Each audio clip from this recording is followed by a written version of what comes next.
Having the app does unlock a lot of other cool features. If you click into your settings, the gear cog at the top,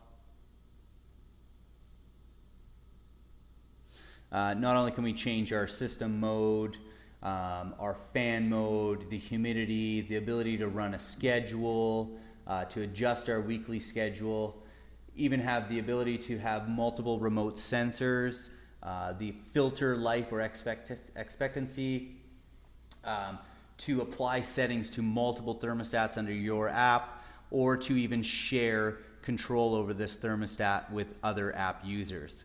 But my favorite feature about this is the alerts under Set Alert.